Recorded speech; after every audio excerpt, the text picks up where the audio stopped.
So what's so special about Persia and Burma that's enabled them to produce the world's best cats?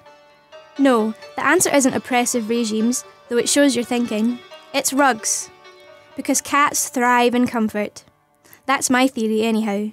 And if you pop down to Robins Rugs, you'll find 3,000 or so wonderful examples from all over the world. Many are at half price. Robins Rugs is at Junction 24 on the M8 and only a whisker away from the 24-hour Asda. Robins Rugs, 9 out of 10 cats prefer them.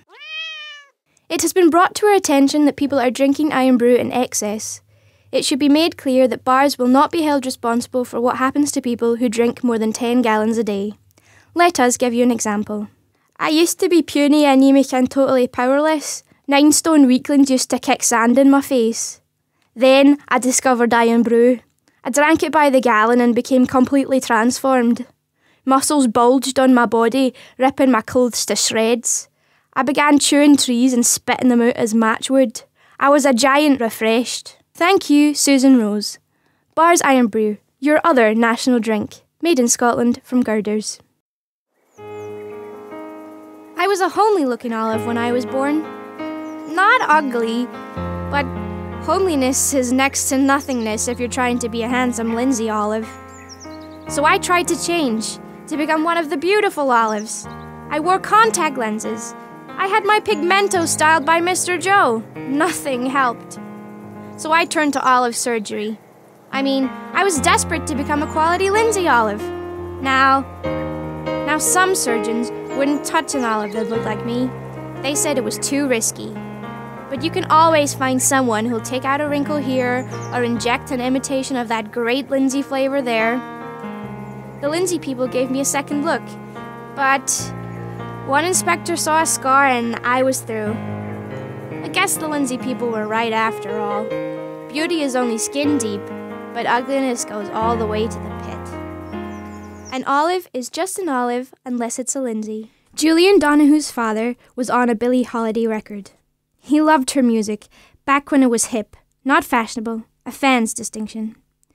April of 1953, on leave from the army, 4 days prior to his deployment to Korea, where, who knows, his £18 contribution to that eternal stalemate may have been the final increment of military sacrifice necessary to balance the scales. He took the train from Virginia up to New York, and he saw his idol perform at the Galaxy Theatre, which is now, if you're the sort to track down historic sites, a 3-story Banana Republic with a framed photo of Holiday on the butter yellow wall of the dressing room all the way to the left. The play, for which Bryony had designed the posters, programmes and tickets, constructed the sales booth out of a folding screen tipped on its side, and lined the collection box in a red crepe paper, was written by her in a 2-day tempest of composition, causing her to miss a breakfast and a lunch. When the preparations were complete, she had nothing to do but contemplate her finished draft and wait for the appearance of her cousins from the distant north.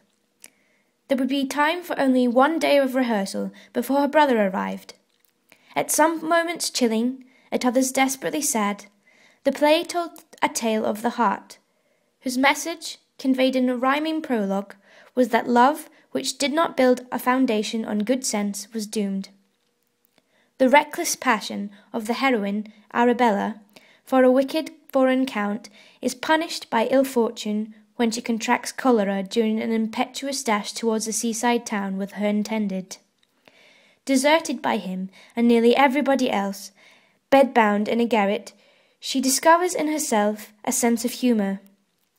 Fortune presents her a second chance in the form of an impoverished doctor, in fact, a prince in disguise, who is elected to work among the needy. Healed by him, Arabella chooses judiciously this time, and is rewarded by reconciliation with her family.